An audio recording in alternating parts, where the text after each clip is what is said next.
Faly miarabantsika tsirairay tratry ty alatsinainy maraina fa 7 ny volana Jolay ity.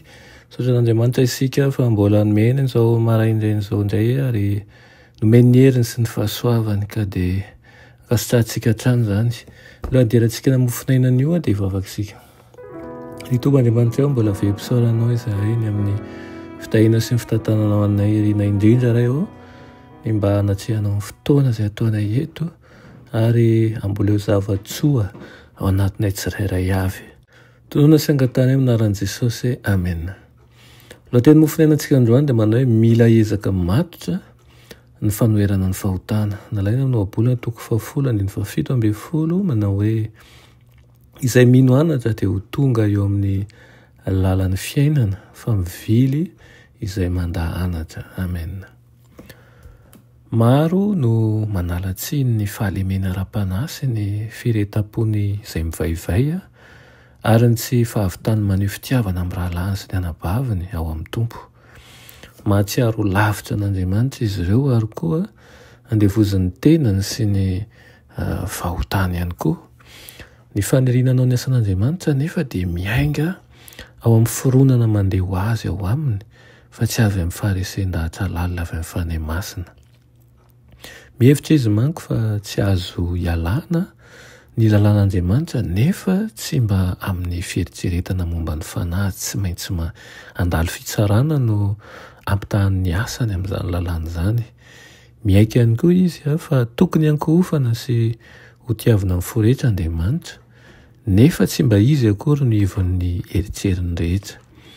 Mino izy fa tokony ho tandremana ny fitsipika izay mampirisika antsika ity ny hafa nefa aminavinavina mangatsika ary indraindray aza tsy ara-drary ny velively no hitondrany ny mpiara-miasa aminy.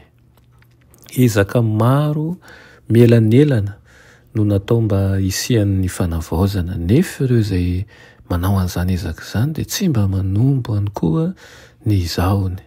Tsy manolo tena tanteraka eo an-tanan'i Kristy izy mba azo hery hanatanterana ny sitrapony. Tsy vonona ny volavolaina hitovy amin'Andriamanitra izy, miaiky ny tsy fahatanterany saingy misy fahotana manokana tsy tiany afoy. Tena tian'ny fahavalo tokoa ny fahatanteran'ireo ezaka izay tsy tapatapaka ireo satria tsy mba vonona ny hanohatra ny faharatsiana izay manao an'izany. Misy fanamaivamaivana napetraka tao amin'ny sainy ka amin'ny fitokitena no tadiavany hanao fiaingana vaovao indray mba hanaovana sitrapon'Andriamanitra. Tsy mba mitondra fanavaozana nefa ny faharesen-dahatra ny amin'ny ota-kapobeny fotsiny. Mety hanana fahatsapana manjavozavo sy mahatsiravina ny amin'ny tsy fahatanterantsika isika saingy tsy hitondra ninninona ho antsika izany raha tsy manao ezaka matotra isika handresena ny fahotana.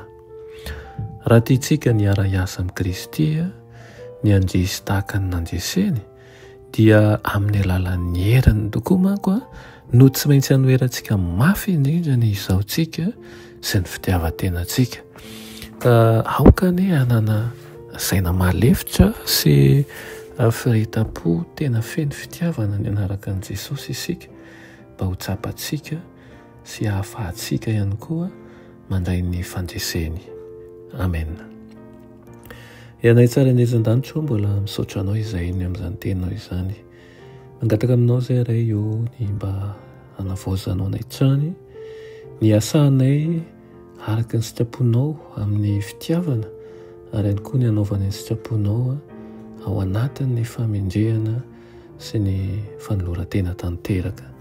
Metezinao amboly zavatsoa ananay tsirairay avy, metezinao hitarika anay ihany koa, metezinao namafy orina anay tsirairay. Aminaran'i Jesosy. Amen. Ni